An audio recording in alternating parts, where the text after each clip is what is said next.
Is the stock market a good indicator of how well the economy is doing? And can you base the economy on how you invest in the stock market? Well, I'm going to give you a few answers that might actually surprise you coming up.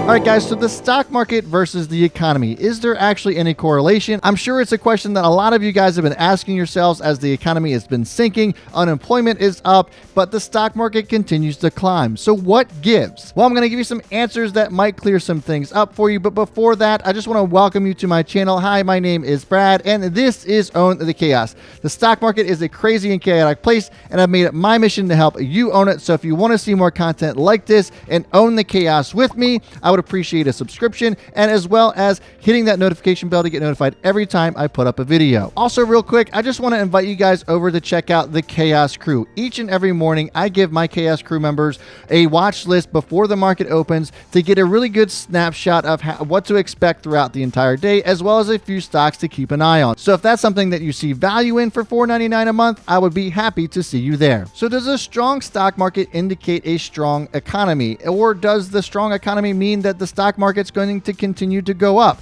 I think this is a question, like I said, a lot of you have been asking yourselves, especially with the stock market going up, the economy coming down. After all, unemployment is up 15%, and it's not been good for the overall economy. After all, the S&P 500 is up 26% from its lows back in March. That's a 52% retracement of the decline, indicating that the market did reach its bottom back in late March. And I feel like somebody has been saying that for a while, at least for the past 4 weeks. I don't know who it could be, but anyways, according to the latest jobs report, as stated earlier, unemployment's up 15%, which means that 35 million people are left without a job. And second quarter earnings are expected to drop a whopping 42%, leading to indicate there may be as much as a 21% drop on earnings for the entire year by the end of 2020. Yet the markets continue to go up. So what's the deal here? Well, I'm going to explain it to you just like this. If you were ever a dog owner, remember back when you first got that sweet little cute puppy and you're like, oh my gosh, I love it so much. I'm going to do everything with this puppy. I'm going to love it and squeeze it forever.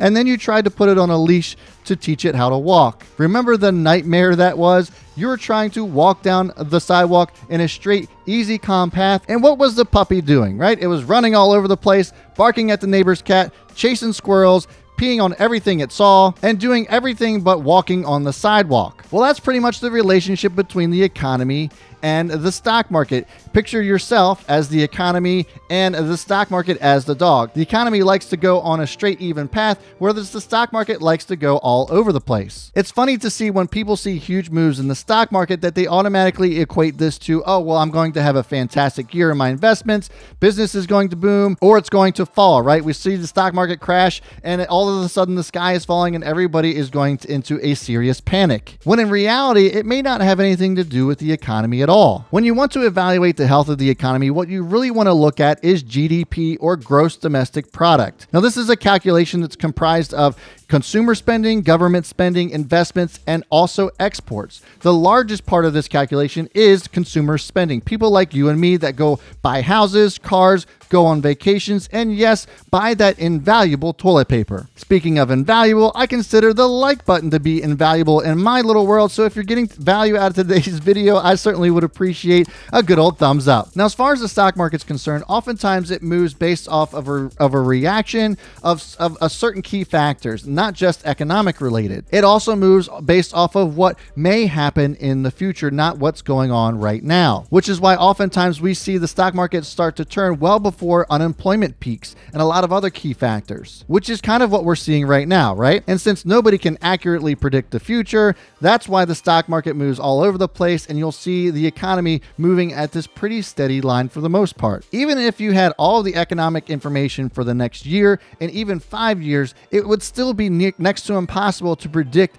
the actual movements of the stock market, if you can believe that. And to put this in perspective, let's take a look of a few key examples back in our history. On October 19th, 1987, otherwise known as Black Monday, the stock market lost more in one day than it did on Black Tuesday in 1929, which we all know sparked the Great Depression. It's an absolute nightmare. So people are getting killed. In an almost unbelievable wave of panicky selling, the Dow Jones Industrial Average today plunged, a record more than 500 points down in by far the busiest session in Wall Street history. That was going on at home on a day when U.S. warships retaliated against Iran in the Persian Gulf. The S&P 500 tanked 23% in one day. So what happened to the economy when that occurred? Nothing. Nobody cared. The GDP was actually up on the year for that year, and it was practically unfazed. Now, on the flip side here, where the stock market actually did get it right was during the dot-com bubble. Internet, schminternet. During that time, on April 14th, 2000, it was the worst day that the market had experienced ever. But it was for good reason, and the market actually got this one right. Literally anything with a website was allowed to IPO, and venture capitalists were throwing money at every single one of them, whether they were going to be profitable or not. Now that sounds awfully familiar. I think we're experiencing some of that right now, maybe with Uber or WeWork. Oh, well, that never even actually got IPO'd.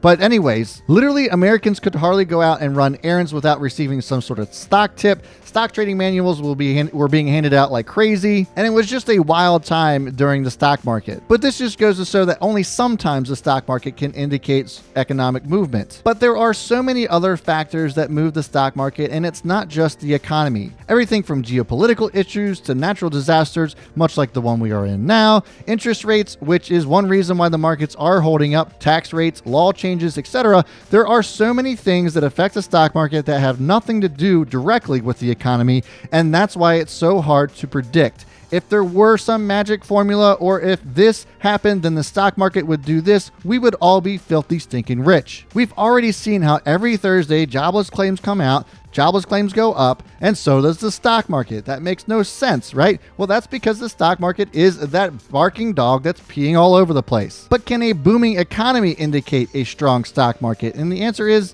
sometimes. Just recently, in 2018, GDP had grown more than it had in 4 years and was up 2.9%.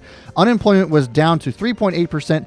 2.8 million jobs were added, and it was probably one of the best economic years that we experienced in nearly a decade. What does the stock market do? It tanks 5%. And the reason that it did this was because of other key factors that had nothing to do with the economy, right? We had trade issues going on with foreign markets. We had Facebook, which is one of the largest companies in the NASDAQ, that was experiencing security issues. There was just a lot of other things going on that actually ended up tanking the market that year, and none of that had to do with how well the economy was doing. At the end of the day, the stock market moves on expectations. The market was already priced in for 2018, and it was already looking on towards 2019, so it had nothing to do with how well the economy was doing, and it was already looking into the future. And so you might be asking yourself, so what's keeping the markets up right now, though? It seems like everything else has gone into the gutter, so naturally the stock market has to come down, right? There's so many other factors that aren't positive that the stock market would have to turn negative.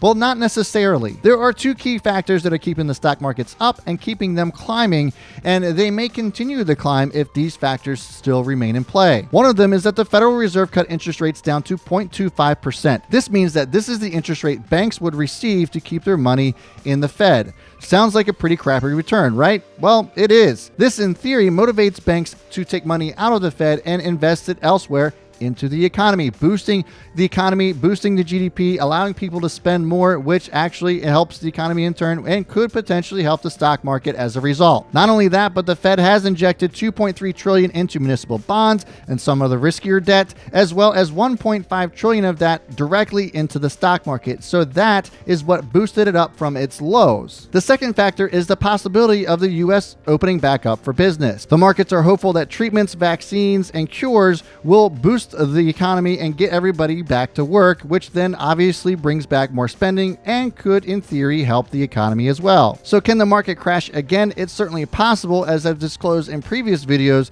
that it's entirely likely. But what's going to keep the market from crashing is some of the factors that I explained previously. The Fed keeping everything up and running is going to be really crucial as far as that's concerned. In fact, the rate options market could indicate what's to come, and that is negative interest rates, and that could very well be on the table. And what that would do is actually force banks to pay the Fed to keep their money with them. And negative interest rates could literally cause the stock market to explode.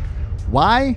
Well, I think that's another topic for another video. Guys, if you got value out of today's video, I certainly would appreciate a thumbs up. And if you want to subscribe to this channel and own the chaos that is the stock market and investing, I would certainly appreciate a subscription. And as always, folks, I will see you all before the bell, and B. Smith is out. That's right, guys. So Gilead Sciences has come out with news on positive data as a result of their phase 3 trials for their treatment of the Rona. Now, I'm going to give you some